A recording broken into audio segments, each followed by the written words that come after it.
Ever had one of those days where your brain just decides to take a vacation without you?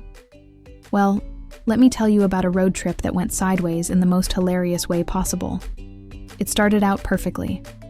My husband Dave and I were cruising down the highway, music blasting, not a care in the world. The sun was shining, we were singing along to our favorite songs, and everything was just perfect. Life was good. We were heading out for a much-needed weekend getaway, leaving all our worries behind. After a couple of hours, the gas light blinked on. No big deal. We pulled into one of those giant, brightly lit gas stations that has everything. You know the kind.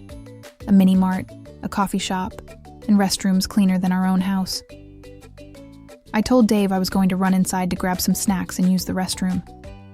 He just smiled, gave me a little wave, and said, "Sounds good, babe.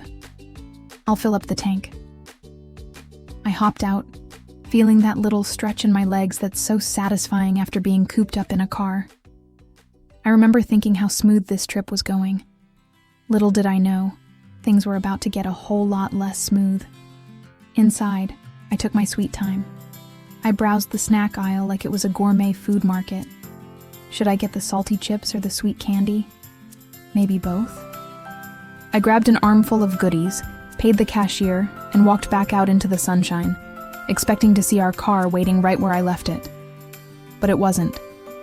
I looked around, thinking maybe Dave had just moved to a different pump. Nope, not there either. I scanned the entire parking lot. Nothing. My heart started to do this little thumping thing. Okay, don't panic. There has to be a logical explanation. Maybe he parked around the back to wait? I walked around the entire building, my flip-flops making little slapping sounds on the pavement. The car was gone. Dave was gone. He had left me. He had actually, seriously, driven off and left me at a gas station in the middle of nowhere. My first reaction was disbelief. This had to be a joke, right? A very, very unfunny prank. I stood there, holding a bag of gummy worms and a giant soda, just staring at the empty spot where our car used to be. Then the disbelief turned into a weird mix of panic and outrage. I started waving my arms like a crazy person, hoping he was still close enough to see me in his rearview mirror. I could almost picture it.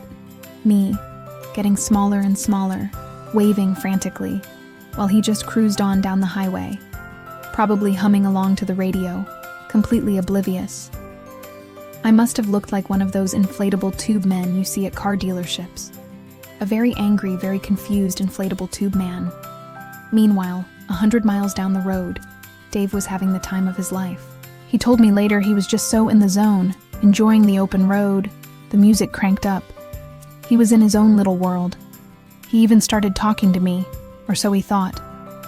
He'd say things like, "Wow, look at that scenery," or "Should we stop for lunch soon?" And just assume my silence meant I was engrossed in a book or maybe taking a nap. He literally had a full-on conversation with an empty passenger seat. The man was in a state of pure, blissful ignorance.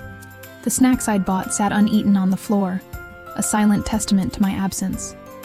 The first clue that something was wrong came when my phone, which I had thankfully left in the car, started ringing. It was sitting right there on the passenger seat, vibrating and lighting up with my name. Dave glanced over. "Oh, you must have your ringer on," he probably thought. He let it go to voicemail. A few minutes later, it rang again, and again, and again. It was me, of course, frantically borrowing the gas station attendant's phone to try and reach my runaway husband. At this point, a tiny little seed of confusion must have been planted in his brain. Why was I calling my own phone, which was right there? It didn't make sense. But he still didn't put it all together. The denial was strong with this one. He drove on for another 20 minutes before the truth finally hit him. He reached over to the passenger seat, maybe to grab a piece of candy or just to pat my leg, and his hand met. Nothing. Just empty, cold upholstery. That's when the record scratched. The music stopped. His eyes widened. He looked at the empty seat. He looked at my phone, still sitting there. He looked in the rearview mirror, as if I might magically reappear in the back seat. The color drained from his face.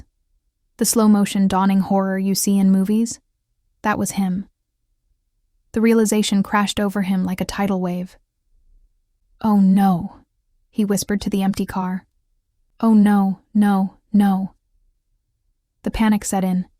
He was 150 miles away from the gas station. He had abandoned his wife. The U-turn he made was probably a sight to behold. I imagined tires squealing, other drivers honking. He sped back, breaking every speed limit, his mind racing. What was I thinking? Was I furious? Was I scared? Was I already plotting his slow and painful demise? He called my phone, which of course just rang unanswered on the seat next to him. He tried calling the gas station, but he couldn't remember the name of it or exactly where it was. He was in a full-blown panic. All he could do was drive and hope. Hope that I was okay, hope that I hadn't been kidnapped, and hope that I would eventually forgive him. Back at the gas station, I had become something of a local celebrity. The staff had taken me in, given me a free coffee, and were listening to my story with a mixture of sympathy and barely concealed amusement.